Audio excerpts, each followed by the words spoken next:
अस्सलाम वालेकुम दोस्तों, आज की इस वीडियो में हम दुनिया के एक बेहद ही खूबसूरत मुल्क यानी कि फ़्रांस की सैर करेंगे, जो सैर व सियाहत के लिहाज से दुनिया भर में पहले नंबर पे आता है। मगर वीडियो में आगे बढ़ने से पहले आपसे ये गुजारिश भी है कि अगर आपने अभी तक YouTube पर मौजूद हमारे इस YouTube चैनल को सब्सक्राइब नहीं किया तो इसको सब्सक्राइब करके साथ मौजूद बेल के आइकन को प्रेस कर दें, ताकि हमारे हर नए आने वाले ऐसे ही मालूमाती वीडियोस आपको बर वक्त और बआसानी मिलते रहा करें। तो चलिए दोस्तों, वीडियो का बाकायदा आगाज़ करते हैं। नाज़रीन, फ्रांस में पहले पहल आबादकारी करने वाले लोग जर्मन कबाइल के लोग थे। इस कबीले के लोगों को फ्रांक कहा जाता था। 50 कबल मसीह से 1484 ईस्वी तक फ्रांस के इस हिस्से को, जहां आज फ्रांस आबाद है, एक यूनानी कॉलोनी का दर्जा दे दिया गया और इसे एक यूनानी कॉलोनी बना दिया गया। 486 ईस्वी से 791 ईस्वी तक के दौर में मेरोविंजियन ख़ानदान ने यहाँ पर हुकूमतें की।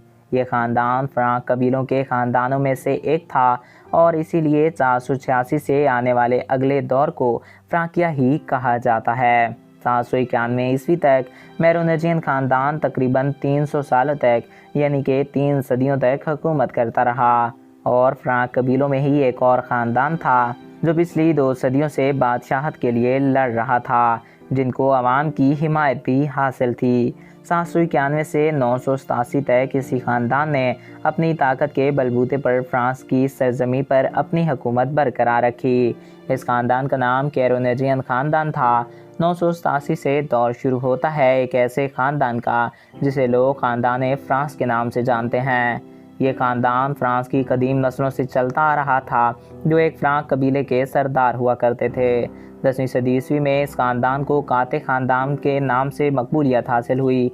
फ्रांस में एक ऐसी हुकूमत भी आई जब एक औरत को एक वक्त के खाने के लिए अपनी इज़्ज़त 4 बार बेचना पड़ती थी। इस ज़माने में फ्रांस में 3 इक़साम के लोग आबाद थे। एक पादरी, जो हुकूमत से भी ऊपर माने जाते थे, इनको किसी भी किस्म का टैक्स लगाने की मुकम्मल छूट और मुकम्मल इजाज़त हुआ करती थी। दूसरे नंबर पर हुकूमती अरकान थे, इनको शर्फिया कहा जाता था। इनके पास फ्रांस की 45% ज़मीन आती थी और जो तीसरे नंबर पे आते थे यानी मज़दूर या छोटे मोटे कारोबारी लोग, इनके ऊपर इनको 15 किस्म के टैक्स लगाने की आम इजाज़त थी। इस वक्त गरीब लोग एक वक्त की रोटी खाने के लिए भी तरसा करते थे। इस वक्त हुकूमती खजाना खाली हो गया था और तीनों तबकों के लोगों की मीटिंग्स होने लगीं। पादरी और शर्फिया ये चाहते थे कि टैक्स किसी तरह गरीब आवाम पे लगाया जाए, मगर तीसरा तबका ये भी चाहता था कि टैक्स गरीब आवाम के साथ साथ अशरफिया को भी देना पड़े। और यही वजह बनी इनकलाब फ्रांस की, जब तीसरे तबके के लोगों ने आवाज़ उठाई इनकलाब फ्रांस की और लोग देखते ही देखते लाखों में हो गए और इस बगावत ने फ्रांस को खून में नहला दिया। इस दौर में तमाम अमीर आदमियों को कत्ल कर दिया जाता था। पादरियों को मजहबी अलामत समझा जाता, मगर इस इनकलाब ने कई पादरियों को भी मौत की नींद सुला दिया। फ्रांस का मौजूदा आइन 4 अक्टूबर 1958 को तरतीब दिया गया था।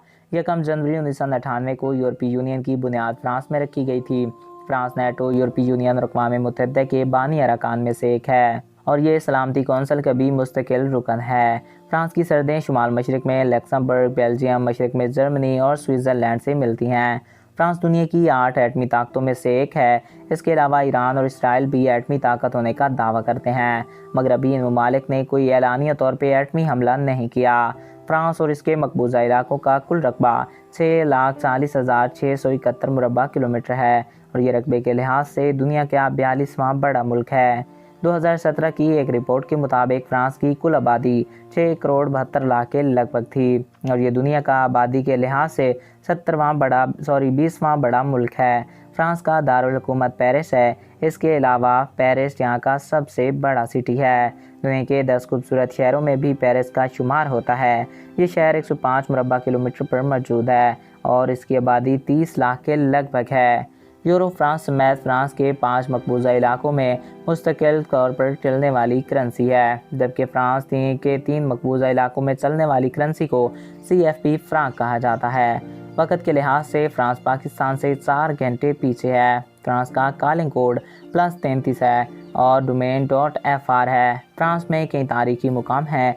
इसके अलावा फ्रांस नहायत खूबसूरत मुल्क है जिसको हर साल लाखों करोड़ों की तादाद में लोग देखने आते हैं। تو ناظرین یہ تھے فرانس کے متعلق کچھ دلچسپ حقائق. میں امید کرتا ہوں آپ کو ہمارا یہ ویڈیو پسند آیا ہوگا اور آپ کی معلومات میں اضافہ ہوا ہوگا. ایک نئے ویڈیو میں پھر ملیں گے. Thanks for watching. اللہ حافظ.